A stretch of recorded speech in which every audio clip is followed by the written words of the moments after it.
Selamat sore, Bapak Ibu Saudara sekalian. Salam sejahtera dari Los Angeles. Saya Dr. Lee. Saya seorang dokter medis dan saya juga seorang dokter psikolog. Uh, Sore hari ini saya ingin berbagi tentang sebuah topik yang saya beri judul The Missing Piece. Kenapa saya ingin berbagi topik ini? Mari kita awali dengan sebuah gambaran terlebih dahulu. Setiap orang yang dilahirkan ke dunia ini ibaratkan selembar kertas ini, putih, bersih. Dan kita menulis sejarah kita sendiri di atas lembaran kertas ini. Dan ini diawali oleh orang tua kita. Karena pada waktu kita lahir, kita tidak berdaya. Kita tidak dapat melakukan apapun juga. Kita bergantung kepada orang tua kita. Atau kepada pengasuh kita. Nah, jika anak yang dilahirkan ini kurang beruntung, dia mengalami tindakan kekerasan dari salah satu orang tuanya, papa atau mama, atau keduanya, maka anak ini akan bertumbuh dalam luka-luka yang dalam. Dan luka ini tidak pernah akan bisa hilang, tetap akan tergores di sana, yang menyatakan bahwa luka itu pernah terjadi. Namun ingatan di masa lampau ini, sekalipun tidak pernah dapat dilupakan, tapi anak ini pada saat sembuh akan dapat melihat masa lampaunya dari sisi yang lain. Dengan pengertian, healed memory is not deleted memory. Memori yang disembuhkan itu bukanlah memori yang dihapuskan, memori yang hilang. Memori itu selamanya akan ada di sana. Namun, cara kita melihat memori di masa yang lampau itu, pada saat informasi baru diberikan, pada saat sudut pandang baru diperoleh, pada saat perspektif baru ditambahkan kepada apa yang terjadi di masa yang lampau, akan memberikan sudut pandang yang berbeda. Nah, kita tahu dari hasil research, memori ini akan berubah dengan berjalannya waktu. Ada research yang mengatakan orang mengalami luka-luka ini diminta untuk menuliskan 10 menit setiap hari selama 1 minggu tentang pengalaman mereka akan luka-luka batin mereka di masa lampau. Hanya mereka tidak menuliskan itu dari apa yang mereka pribadi rasakan. Tapi mereka akan menuliskan pengalaman itu berdasarkan petunjuk pihak ketiga yang melihat kejadian tersebut dari kejauhan tanpa bias. Jadi dia mendapatkan sebuah informasi baru dari pihak ketiga ini tentang apa yang terjadi di masa lampau. Dia mendapatkan sudut pandang yang berbeda daripada sudut pandangnya. Dia mendapatkan perspektif yang berbeda dari apa yang pernah dirasakannya, apa yang diketahui. Dan kemudian selama 10 menit setiap hari, dia menuliskan tentang ini. Sehingga dengan berjalannya waktu ini, dan dia membiasakan dirinya menulis ini, merekam di dalam alam pikirannya yang baru, maka terjadi perubahan pada memori yang disimpan sekian puluh tahun yang lalu pada saat luka tersebut terjadi.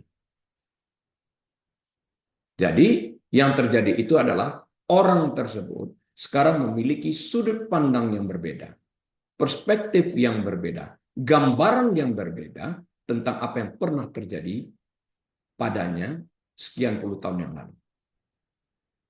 Dengan demikian, mengampuni apa yang tidak bisa dilupakan akan menciptakan cara baru untuk mengingat. Dengan demikian dapat dikatakan bahwa healed memory is not deleted memory. Atau memori yang disembuhkan itu bukanlah memori yang terhapus atau secara aktif dihapuskan. Memori itu akan selamanya ada di sana. Cuma sudut pandang ini sekarang berbeda. Sehingga pada saat sudut pandang berbeda, perspektif berbeda, apa yang dirasakan itu pun otomatis berbeda. Karena perasaan kita, Bapak Ibu saudara sekalian, ditentukan oleh pola pikir kita. Pola pikir berubah, perasaan pun berubah. Contoh sebagai contohnya ya, jika ada seseorang yang memegang bokong Anda merasa marah dan menoleh ke belakang. Ternyata pada saat Anda menoleh ke belakang, Anda melihat seorang buta yang sedang meraba-raba mencari tongkat yang terjatuh. Anda nggak jadi marah, tapi muncul belas kasihan dan berusaha membantu orang buta tersebut. Jaraknya hanya 10 detik. Tapi perubahan pola berpikir kita dengan melihat kenyataan ini, sehingga kita memiliki perspektif yang berbeda dari awalnya kita mencurigai orang ingin berbuat jahat kepada kita, dan sekarang telah mengetahui kebenarannya, memiliki sudut pandang yang berbeda. Dengan demikian, perasaan kita berjalan seiring dengan apa yang ada dalam pikiran kita. Jika pola pikir kita ini diubah, maka perasaan kita pun sejalan dengan itu akan berubah. Nah, saat kita lahir, semua kita dilahirkan ibarat kertas putih ini. Dan catatan sejarah di atas kertas putih ini dimulai oleh orang tua kita sebagai orang tua pengasuh yang mengasuh kehidupan kita, membesarkan kita. Jika anak tersebut kurang beruntung dan dia berhadapan dengan orang tua yang kasar, melakukan tindak kekerasan, maka dia akan memiliki sikap seperti orang tua yang melakukan tindakan kekerasan di dalam kehidupannya ini. Dia mengadop, menerima. Tindakan kekerasan ini menjadi bahasa yang digaulinya setiap hari. Sehingga bahasa ini dikuasai dengan baik, yaitu bahasa kekerasan ini tadi. Apa yang terjadi setelah anak ini dewasa? Saya gambarkan ini seperti selembar kertas ini yang saya gunting, yang saya simpan ujungnya ini, yang saya sebut sebagai the missing piece ini tadi. Yang terjadi itu adalah luka anak tersebut digambarkan seperti bolong yang terlihat pada kertas ini. Sedangkan piece atau bagian yang terhilang itu adalah ini. The missing piece, saya sebutkan. Yang terjadi di dalam perjalanan hidup anak ini adalah pada waktu ia menjadi dewasa, sedangkan lukanya belum disembuhkan atau tersembuhkan, dia akan cenderung memilih pasangan hidup seperti orang tuanya. The missing piece ini. Katakanlah seorang anak perempuan ini mengalami tindakan kekerasan dari ayahnya. Apa yang terjadi? Dia akan mencari calon suami seperti ayahnya itu yang memiliki tindakan kekerasan di dalam kehidupan ini. Bagian yang hilang ini, yang cocok. Yang cocok. Kalau dia bertemu bukan dengan the missing piece, sesuatu yang berbentuk bulat misalnya, sedangkan dia dalam keadaan terluka, dia tidak pernah akan cocok. Dia akan mencari the missing piece ini tadi. Dia merasa cocok, dia merasa orang itu baik. Dia merasa inilah orang pria idam-idamanku yang dapat dijadikan suami. Apa yang terjadi di dalam perjalanan hidup ini? Bahkan sebelum menikah, dia sudah melihat tanda-tanda kekerasan itu, tapi sepertinya ya alam pikirannya atau logika berpikirnya dilumpuhkan. Karena tanpa orang ini dia merasa tidak mungkin dapat hidup. Dia membutuhkan pria seperti ini. Masuklah dia di dalam pernikahan yang penuh dengan tindakan kekerasan. Abusive relationship. Tindakan KDRT. Pada waktu dia menyadarinya, melalui konseling, terlambat. Tidak jarang, orang tetap terikat di dalam tindakan kekerasan tersebut tanpa dapat melakukan tindakan penyelamatan dirinya. Pada waktu kita menginterview wanita seperti itu, mereka mengatakan bermacam-macam hal yang bagi kita sebetulnya tidak masuk akal. Aku sangat bergantung kepada pria ini. Aku tidak bisa hidup tanpa dia. keadaan ekonomiku bergantung kepada dia, dan sebagainya. Tapi jika suatu saat setelah 20 tahun ia memutuskan pada usia yang sudah lebih lanjut, 20 tahun dalam pernikahan, memutuskan untuk mengambil tindakan berpisah, kita bertanya mengapa tunggu 20 tahun? Dia juga tidak mempunyai jawaban yang relevan untuk menjelaskan kenapa. Yang sering kita dengar adalah, ini waktunya dan aku sudah tidak sanggup lagi untuk menahan tindakan kekerasan tersebut. Yang kita ketahui dari sisi kejiwaan, dari ilmu psikologi adalah, semakin kuat tindakan kekerasan tersebut terjadi, semakin melekat orang tersebut kepada si pelaku tindakan kekerasan. Saya ulang, semakin kuat tindakan kekerasan yang terjadi, semakin melekat orang tersebut kepada si pelaku tindakan kekerasan. Ini efek kejiwaan, efek psikologi yang kita lihat. Namun, jika wanita ini mengalami kesembuhan melalui konseling, di dalam hal ini, lubang ini akan tertutup. Apakah tertutupnya dengan selembar kertas lain, dengan yang berbentuk lingkaran, berbentuk segitiga, bentuk apapun, tapi lubang ini akan tertutup sepenuhnya. Ya, luka itu masih ada, tertutup seperti ini, kita lihat lukanya ini masih ada, ya, tapi sudut pandangnya sudah berubah. Nah, saya katakan tadi, healed memory is not deleted memory. Memori yang disembuhkan itu bukanlah memori yang dihapus. Hanya sudut pandangnya yang berbeda karena dia memiliki informasi yang berbeda, dia memiliki perspektif yang berbeda, dia memiliki sudut pandang yang berbeda terhadap apa yang pernah terjadi melalui konseling. Ada sebuah research yang mengajarkan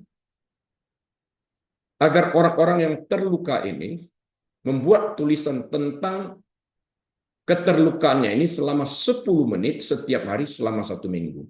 Hanya saja sebagai petunjuk untuk menulis itu, orang tersebut tidak diperkenankan untuk menulis sesuai dengan apa yang dirasakannya.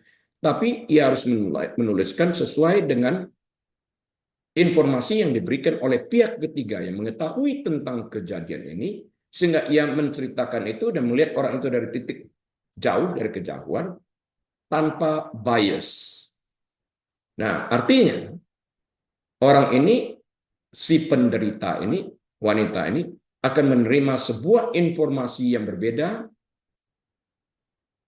perspektif yang berbeda, sudut pandang yang berbeda, dari kacamata orang yang lain. Sehingga dengan perspektif yang baru ini, dia mulai melihat apa yang terjadi di masa yang lampau, dia mulai mengolah kembali dengan cara berpikir berdasarkan informasi yang baru. Sehingga apa yang tidak bisa dilupakan atau tidak mudah dilupakan, memungkinkan orang tersebut dengan perspektif baru menciptakan cara mengingat yang baru. Saya ulang, sekalipun sulit untuk melupakan atau tidak mungkin melupakan sesuatu, melalui pengampunan, orang tersebut dapat membuat cerita yang baru tentang apa yang terjadi. Dia menulis ulang kembali tentang kejadian tersebut. Ya, karena sudut pandangnya sekarang berbeda. Sama sekali berbeda. Jadi mengampuni apa yang tidak dapat dilupakan, menciptakan cara baru untuk mengingat. Itu kesimpulannya. Dan ini dimampukan oleh, bagi kita orang Kristen, oleh kuasa Roh Kudus yang menceritakan tentang sesuatu yang lain dari perspektif pengampunan terhadap apa yang terjadi. Sisi yang lain yang kita lihat di sana.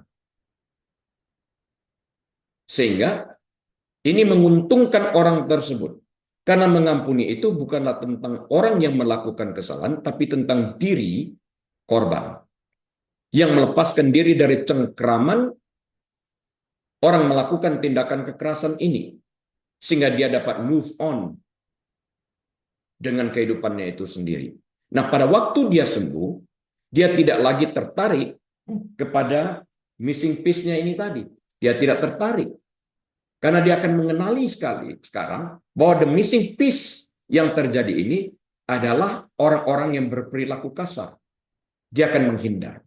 Dia akan bertemu dengan seorang yang lain dalam keadaan tetap sembuh, sekalipun memori itu tidak terlupakan, tapi dia melihat, mengingat memori itu dari sisi yang berbeda.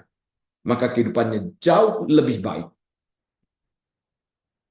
daripada menikah dalam keadaan terluka. Jadi yang ingin saya katakan di dalam hal ini adalah, jadilah sembuh.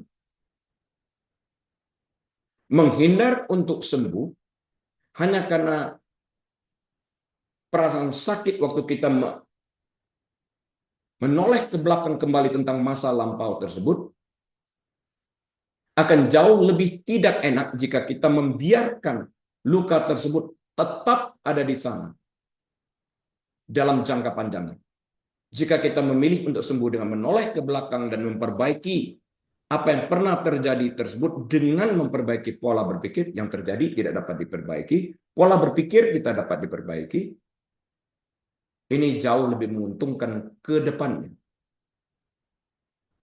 Jadi saya berharap, pilihlah untuk mengampuni. Karena melalui pengampunan tersebut akan membantu kita menuju kehidupan yang jauh lebih berarti, lebih bermakna, lebih bergairah. Kita akan lepas daripada rantai yang mengikat kita di masa yang lampau, sehingga kita dapat berlari ke depan menuju cita-cita kita itu sendiri. Tuhan memberkati.